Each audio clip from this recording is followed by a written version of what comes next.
মনে মনে হ্যাঁ, অজান্তে অনেকে সুতো হয়তো কেটে দিয়েছি। আমি হয়তো নিজেও জানি না। আমার সাথে প্রথম বিশ্বকর্মা এবং পুজো বড় পর্দাও প্রথম। হ্যাঁ, বড় পর্দা প্রথম এবং স্পেশাল এই কারণে কারণ ১৫ বছর পূর্তি হয়েছে আরকি। কারণ এটা আমার জীবনের প্রথম ছবি। এরকম ইম্পোর্টেন্ট একটা ক্যারেক্টার, এত বড় ব্যানারে কাজ, এত বড় একটা কাজ। তো এটা অনেক বড় দায়িত্ব এবং স্ত্রীর সঙ্গে প্রথম বিশ্বকর্মা পুজো। হ্যাঁ, ডিসেম্বর সাথে প্রথম বিশ্বকর্মা এবং পুজো বড় এবং পর্দাও প্রথম। হ্যাঁ, বড় পর্দা প্রথম এবং স্পেশাল এই কারণে কারণ ১৫ বছর পূর্তি হয়েছে আরকি। তো ডাবল স্পেশাল। এই বছরটা বোধহয় খুব স্পেশাল। বছরটা যেভাবে স্পেশাল। প্রমোশন আমার কাছে শুরু যেকোনো হচ্ছে। হ্যাঁ, একদমই তাই এবং আমার কাছে যেকোনো বছরই খুবই স্পেশাল। এই বছরটা তো ডেফিনিটলি স্পেশাল। এবং কি বলছে একটু বলো তোমার বন্ধু-বান্ধবরা, বাড়ির অনুরাগীরা লোকেরা, অনুরাগীরা They are very excited to watch me later.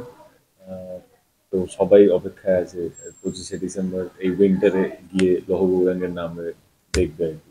নিজে কতটা এক্সাইটেড? আমিও খুবই এক্সাইটেড কারণ এটা আমার জীবনের প্রথম ছবি। এরকম ইম্পোর্টেন্ট একটা ক্যারেক্টার, এত বড় ব্যানারে কাজ, এত বড় একটা কাজ। তো এটা অনেক বড় দায়িত্ব এবং ভয়ে ছিলাম এবং প্রেশার ছিল অনেক এবং কাজটা হয়েছে, কমপ্লিট হয়েছে। এবার রেজাল্ট বেরোনোর পালা। শ্রীদার সঙ্গে প্রথম কাজ। একদমই তাই, প্রথম কাজ।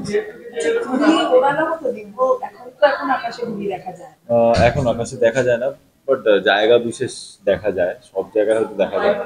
কারণ আমি পার্সোনাল লাইফে আমি ঘুরে বেড়াতে পারি না। ঘুড়ি ঘুড়ি ওড়াতে পছন্দ করলে নাকি ওই সুতো কাটতে? আমি ঘুড়ি ওড়াতেই পারি না তো সুতো কাটবো কি করে? কাটতে কি? না, খুব একটা ট্রাই করা হয়নি। এমনি বাস্তব ছেড়ে দাও, এমনি মনে মনে কখনো সুতো কেটেছো? মনে মনে হ্যাঁ, অজান্তে অনেকে সুতো হয়তো কেটে দিয়েছি। আমি হয়তো নিজেও জানি না। আহ, কেউ কেউ কারো সুতো হয়তো কেটেছে, তারা এসে আমার হয়তো বলেছে, বাট মানে সেখানে আমার কোনো দোষ ছিল না আরকি। আমি হয়তো জানিও না এরকম অনেকে সুতো কেউ কেউ আমারও জীবনে সুতো কেটেছে। ও কি দিল! কেউ কেউ আমারও জীবনে সুতো কেটেছে এবং এবং এরকমও কয়েকবার হয়েছে যারা যারা আমার জীবনে সুতো কেটেছে তাদেরকে আমি বলার সুযোগ হয়ে ওঠেনি বা পারিনি বলতে। আচ্ছা, যেন একটু আক্ষেপ থেকে গেছে না কোথাও? না, ঠিক আছে। ঠিক আছে, যা গেছে ঠিক আছে। হাসছে। একটা কথা দেখবো, এই যে ব্যস্ততার হ্যাঁ। জীবন ধারাবাহিকে, সেটা থেকে বেরিয়ে এখন নিজেকে শুধু তৈরি করা, আলাদা করে গ্রোথ করা, এই এই জার্নিটা কেমন কাটছে? আহ,